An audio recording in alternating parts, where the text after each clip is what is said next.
Hello বন্ধুরা, তোমরা সবাই কেমন আছো?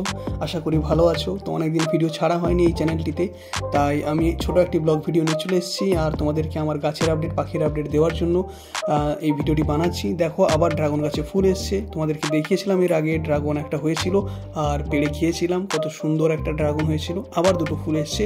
তো দেখা যাক, এর আপডেটও আমি দেবো রীতিমতো প্রত্যেকদিন যদি সম্ভব না হয় তো যেরকম ভিডিও বানাই সেরকম ভিডিওর মাধ্যমে মোটামুটি দেবো। আর এই হচ্ছে সেই চন্দ্রমল্লিকা গাছ, অনেকটা বড় হয়ে গেছে। যারা রেগুলার ভিডিও দেখো, আমার পিছনের ভিডিওগুলো দেখে আসছো, তারা জানো যে কত ছোট ছিল এই গাছটি।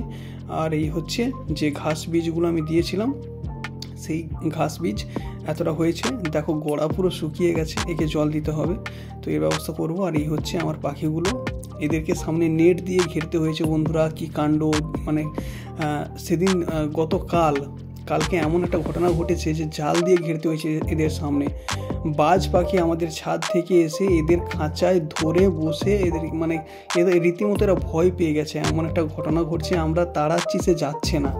তো তার জন্য নেট দিয়ে ঘিরতে হয়েছে। তো নেট দিয়ে ঘেরার পর সেই বাজ পাখিটি আর আসেনি। তো দেখে মনে হচ্ছে এদের ভয় কেটে গেছে, আর কোনো চিন্তা নেই এদের জন্য। আর বন্ধুরা, এই হচ্ছে আমার সেই লাভ বার্ডগুলো। এই বাসা বানিয়ে বসে আছে কোণে, ডিম দেওয়ার নামগন্ধ নেই। জানি না কবে ডিম দেবে, এরাই জানে। আমি ভেবেছিলাম 7-8 দিনের মধ্যে হয়তো ডিম পাবো, কিন্তু এরা দিচ্ছে না। কেন দিচ্ছে না জানি না। তো বন্ধুরা, আজকের এই ভিডিও বা আপডেট এই পর্যন্ত। যদি ভিডিওটি ভালো লাগে তাহলে অবশ্যই ভিডিওটিকে লাইক করে দেবেন এবং চ্যানেলটিকে সাবস্ক্রাইব করে পাশে থাকবেন।